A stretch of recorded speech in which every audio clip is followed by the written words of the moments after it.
صادي رئيس الفاف الفيدرالية الجزائرية لكرة القدم عضو المكتب التنفيذي للكاف بدلا من وديع الجريء رئيس الجامعة التونسية لكرة القدم. سنتكلم عن هذا الموضوع وكذلك الوداد رابع المتأهلين إلى المربع الذهبي في الدوري الإفريقي الجديد رفقة الترجي التونسي والأهلي المصري وصن داونز الجنوب إفريقي، وكذلك عندنا ما يفيد فيما يتعلق بالمنتخب الوطني المغربي الأول. ما تنسوناش من ديك اللايك والبارطاج وفضلا منكم اللي ما ديرش معنا اشتراك يدير معنا اشتراك باش يبقاو يوصلوا الفيديوهات ديالنا، وشكرا لكم.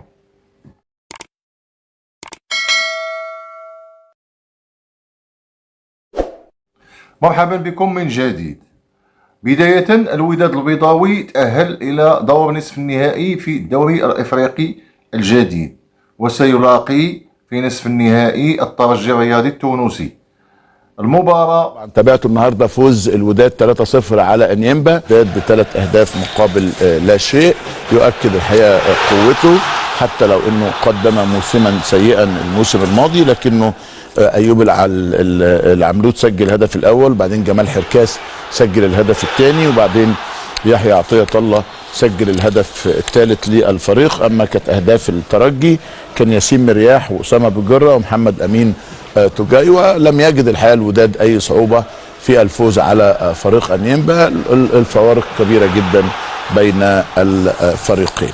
الوداد في البدايه سجل هدف قاتل في الدقيقه الرابعه وانهى كل شيء، وخصوصا انه اضاف الهدف الثاني والثالث في الشوط الاول، وفي الشوط الثاني حاول ان يجاري المباراه بدون تعب، بدون بطاقات، بدون ارهاق للاعبين، لانهم متبوعين بمباريات متتاليه.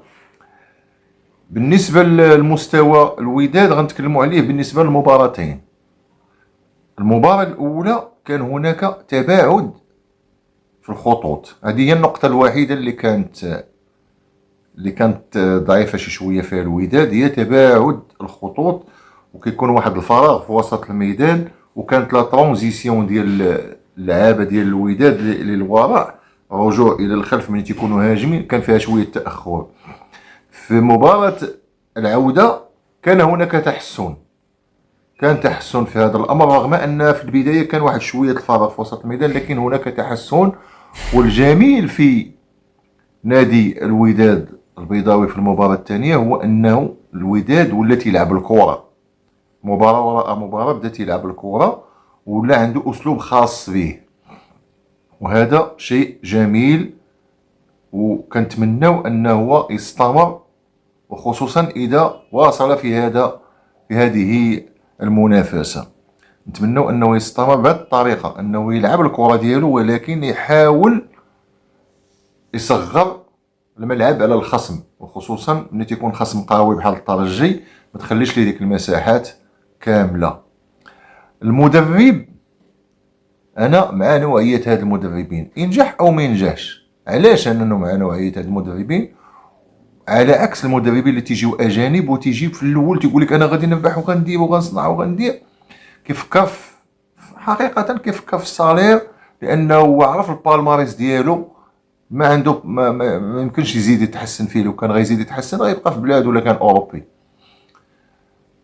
وحتى بعض العرب اللي كانوا جاو الوداد وجاو التوانسه بالخصوص والرجاء، كيجي كيفكر فقط في المرحله غيدوزها، ما عارفش هو كيحاول يطول المرحله من اجل الربح ديال دوك لي صالير ديالو وصافي، ويدار لي في البالماريس انه كان مدرب للوداد الرياضي او للرجاء الرياضي. اما هاد اللاعبين اللي تنتكلم عليهم بحال مني جا وليد الكراكي، وبحال هاد اللاعب عفوا المدربين، هاد المدرب عادل رمزي، ملي كتشوفو كيتكلم وحتى في التدريب وفي العمل ديالو كيبان لك بانه باغي النجاح. انا ما تبغيش ليا النجاح للنادي ديالو، فكر في النجاح لنفسك، هو باغي النجاح لذاته، وهذا هو اللي تيخليك تنجح.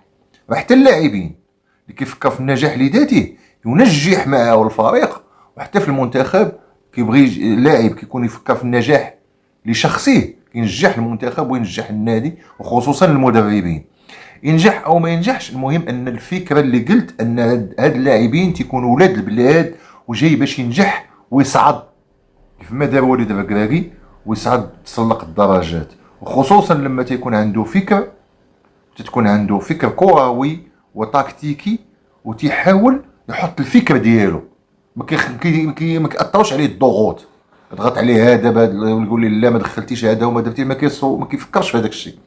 كيفكر في النهج التكتيكي ديالو، ديال واحد التصور، نوصل لهذه المباراة او المباراة الثانية، او من هنا الشهر او من هذا نوصل للنهج هذا المستوى، نوصل لهذا المستوى، نوصل الى هادو هما المدربين. انا كنتمنى ليه النجاح، ونتمنى ان رؤساء الأندية والمسيرين المغاربة كلهم يحاولوا يتعاملوا مع هذه النوعية.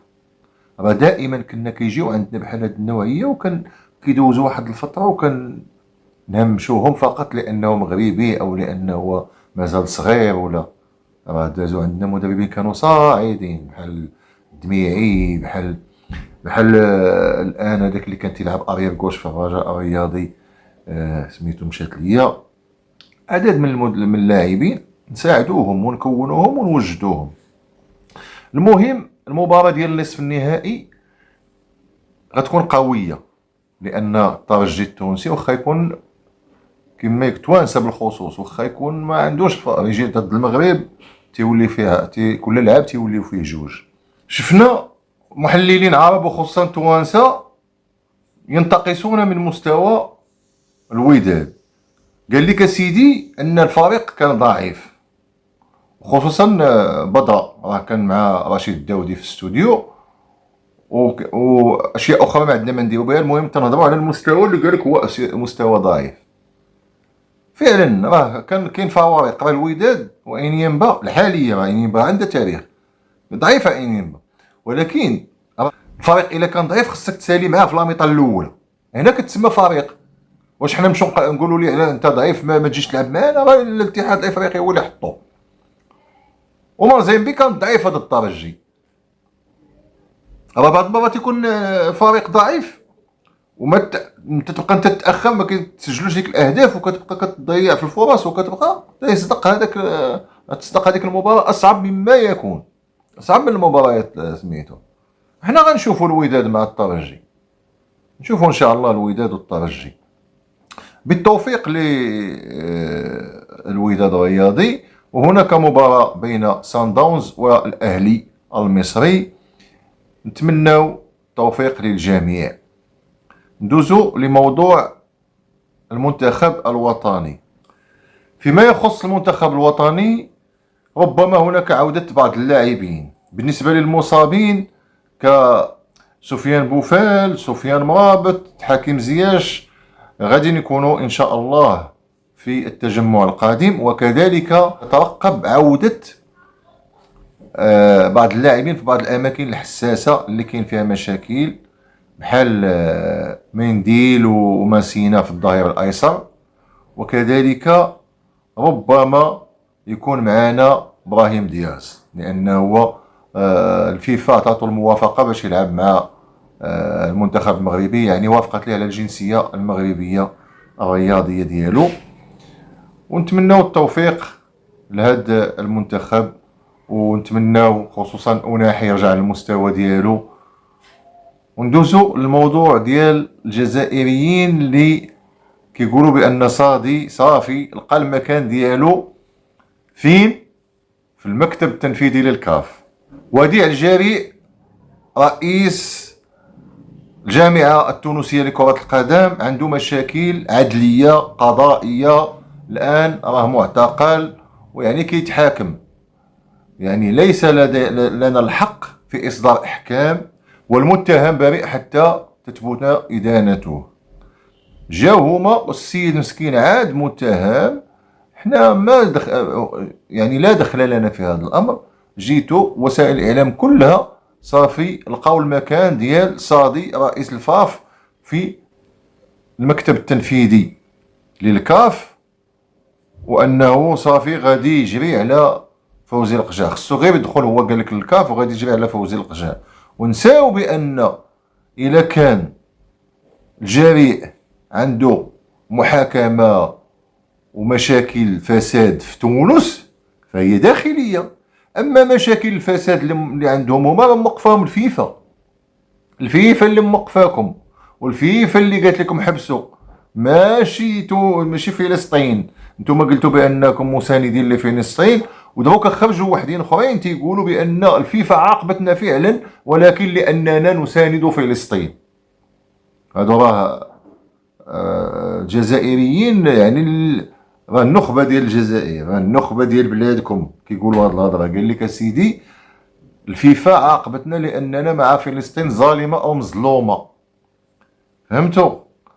وتنتمناو ان الاخوان التوانسه يلقاو الحل المشاكل ديالهم، والكره التونسيه تبقى دائما في المستوى ديالها. وصادي ينتظر شي شويه، مازال عنده الوقت، يعيط بالتليفون للسي فوزي القجع ويدير ليه المكان ديالو. الى اللقاء.